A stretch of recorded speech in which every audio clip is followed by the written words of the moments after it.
Welcome back to the twinspires Racing Roundtable. I'm Ashley Anderson here with James Scully and Van Sanson.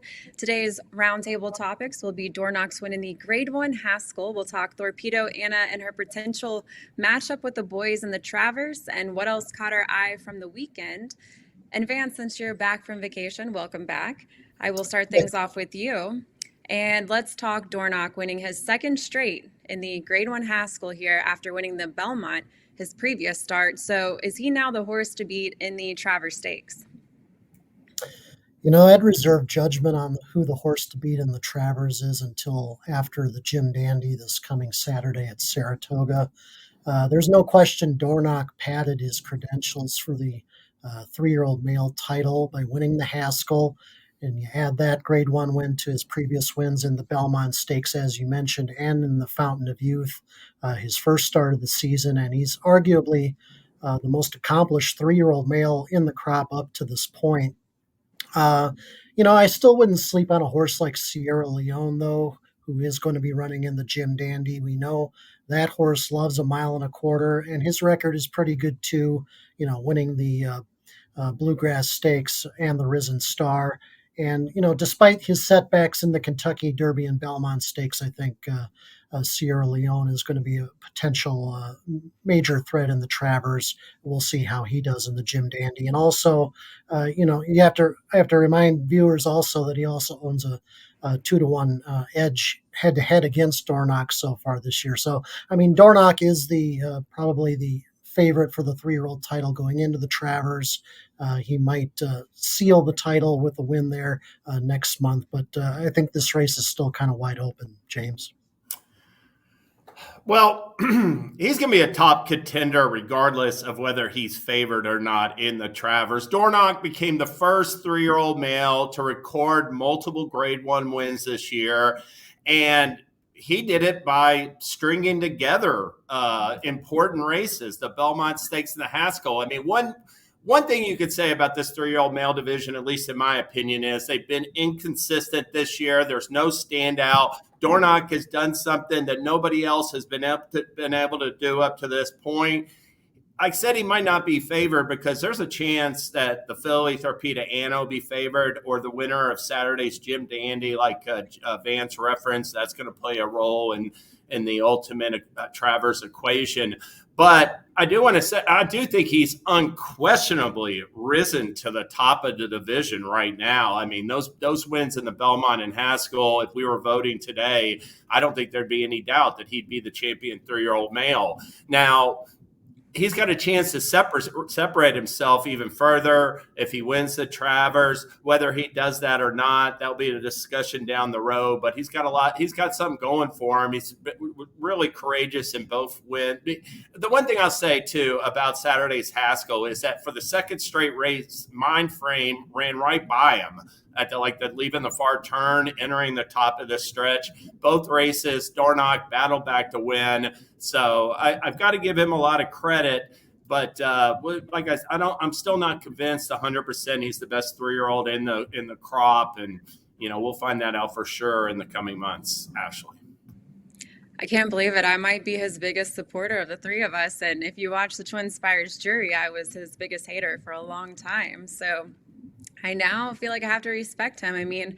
We've talked a lot about the inconsistency with the 3-year-old division.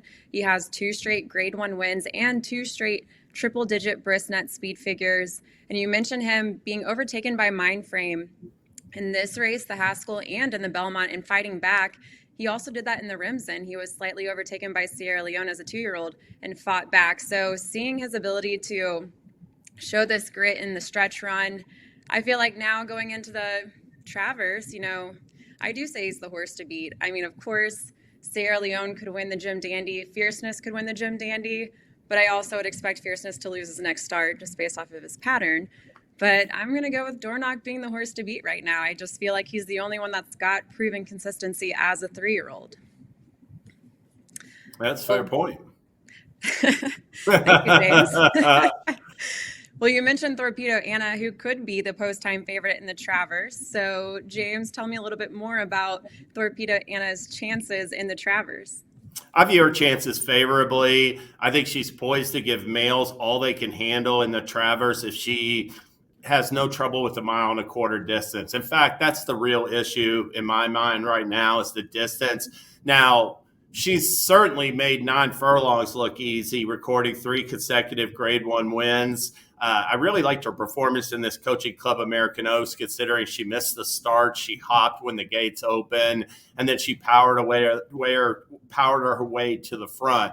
So if she was going to have a bad start in one of these upcoming races, I was sort of glad it was in the Coaching Club American Oaks and not not in the Travers later this month. But the thing is that there's no point in running her in Alabama in my mind. She's going to catch a real short field, and those rivals will probably be overmatched once again against her. And in my mind, this year is a down year in a sense for 3-year-old males and for older males. And that makes the Breeders' Cup Classic, the horse of the year picture at this point, really just completely wide open.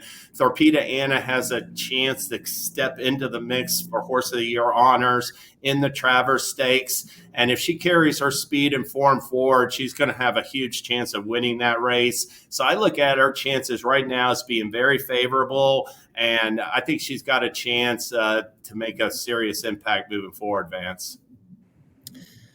Now, I thought for a long time this summer that if Thorpedo Anna was going to take on males this summer, the best spot would have been the Haskell rather than the Travers.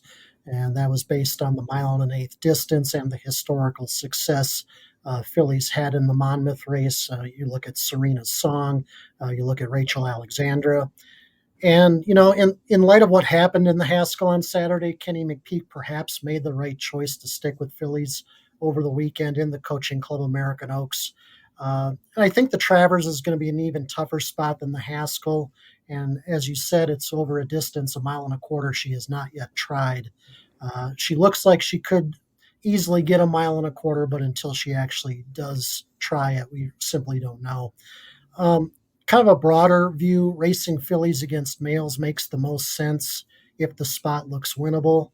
And although she would deserve her place in the Travers, I think a more winnable spot in my mind would arguably be the Pennsylvania Derby at Parks in September. That's also a Grade 1. Obviously nowhere near as prestigious as the Travers, but of course no filly has won the Travers in well over a century. Few have tried. But at this stage in the game, her best route to transcend her division, a division she's basically already locked up, a 3-year-old filly champion. But I think the best route for her to transcend her division might be more of a race like the Pennsylvania Derby rather than the Travers, in my estimation. I agree. That's a fair point. Now, I will say, I think she's a threat to take it right to him from the start. Her speed will be dangerous. I'd certainly like to see her in the race, and Kenny McPeak said that he thinks it would be good for the sport to have a filly go up against the boys. And he mentioned to the Alabama, what kind of field are we going to get if she were to enter the Alabama? She went off at 1-4 in the Coaching Club American Oaks. So, her odds are going to be very, very low. No one's going to enjoy betting that race if she's in the Alabama. So I would love to see her in the Travers. She is by Fast Anna, whose sire is Medaglia d'Oro, who won the 2002 Travers. So maybe she could handle the distance.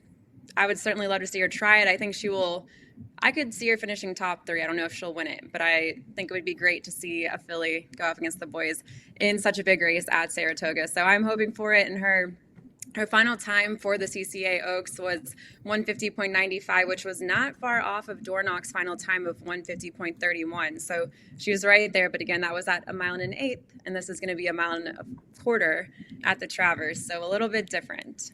I'll just say this. I mean, I look at the Travers. I look at Thorpedo Anna. How do I think she'd match up against males? If she and Dornoch were running against each other at 1.125 miles distance, I'd bet her every time. Maybe Dornoch, you could give him the edge at the 10 furlong distance based on his last 2 races. But I just think that she deserves a chance. And Vance is right. The Pennsylvania Derby might be an easier spot, but that's still that she would have to wait 2 months. And to me, right now, she's as good as she's going to get potentially. And why not strike while the iron's hot in a sense? Vance, let's talk about another top female runner. So tell me what else caught your eye this weekend. Well, the reigning champion, older mare Idiomatic, just barely pulled out a victory in the Molly Pitcher at Monmouth on Saturday as a 1-10 favorite. Kind of a tactically messy race for her. Rather than wing it on an uncontested lead, she attempted to lull her rivals to sleep, setting a pretty dawdling pace, 25, 50, and that's not her style.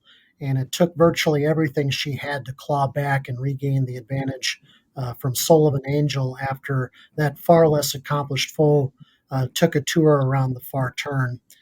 Granted, the track played slow and deep all day, but what should have been an easy win for her proved to be yet more evidence in my mind that perhaps she isn't quite as good as she was at this time a year ago. Her next port of call is the personal incident at Saratoga next month, and and that will be another opportunity for that thesis to be proven or not, whether she is up to the challenge of repeating as champion older mare this year, James.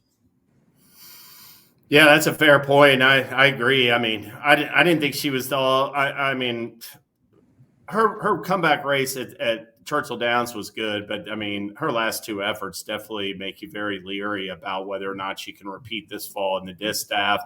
What else caught my eye? I'm gonna mention first off Tappet Trice. He's back. He returned from 11-month layoff or a near 11-month layoff in the Grade 3 Monmouth Cup at 1.125 miles, and he looked really good. He raced closer to the pace. He was within a couple lengths of a moderate pace in that race, and then made his move off the far turn. He went one going away by more than 5 lengths. This could not have been a more encouraging performance. Todd Pletcher could not be more bullish on this son of Tappet being improved as a 4-year-old. And I could see it. I mean, actually, there's really no reason why you would expect a horse like this to improve off of his comebacker. But I will exercise a little caution with him and just mention, like last year after Tappet Trice won his first 2 stakes races in the Tampa Bay Derby and the Bluegrass Stakes, I thought he would keep on building off of those, or at least play a role in his division. And he followed with the 7th in the Derby and 3 more non-threatening performances to conclude the year. So I certainly hope Tappet Trice can keep showing more. And his next start will be the Grade 1 Jockey Club Gold Cup at Saratoga in early September. But he's going to still have to prove it to me in a sense, because I've been fooled by him before, Ashley.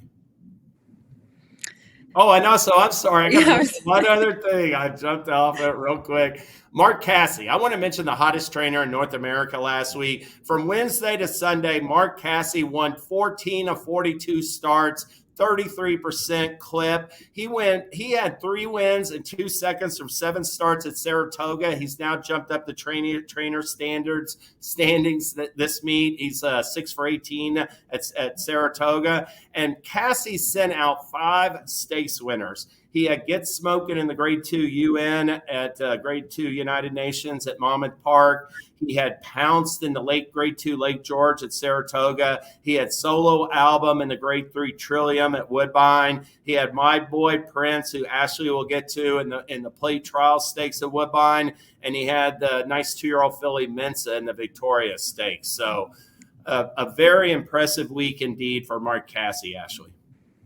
I was happy to see Pounce get the win too. That was my best bet in the twinspires jury. 8-1 on the morning line, bet down to 5-1, but still pretty good payout there. 2 weeks in a row too that you've nailed your best bet. Hopefully I can keep the streak going. All right. But I will highlight My Boy Prince, who was a horse that I mentioned in the jury last week as well, that I was looking forward to watching race this week because he was in the plate trial stakes at Woodbine, and it was his first 2-turn try on Thorpedo, and he was stretching out to 1 1/8 miles for the first time. He actually had a very slow start and was able to rebound and rally to win by, I believe it was a 1.25 lengths in this race, and he beat 6 rivals and will now probably be the front runner, I would say, in the King's Plate on August 17th. And Mark Casse got his 3rd straight win in the plate trial with this and is looking to get his 2nd straight win in the King's Plate as well. This is a horse I talked about on the roundtable a while ago. He won by 14 lengths in the Simcoe Stakes, so definitely jumped off the page with that win. And I'm certainly excited to see him try 1.25 miles now in the King's Plate. So we'll see what happens, but I think he can get the job done.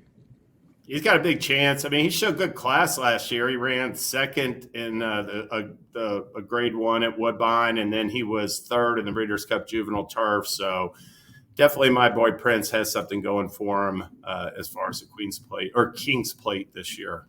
Absolutely. He seems to be kind of a throwback horse too.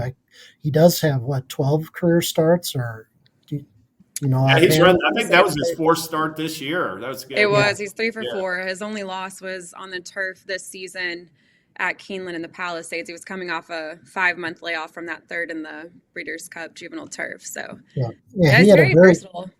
Yeah, and he had a very busy juvenile campaign too. So it's nice to see horses like that run often, win often, and like you said, horse to beat in the King's Plate for sure.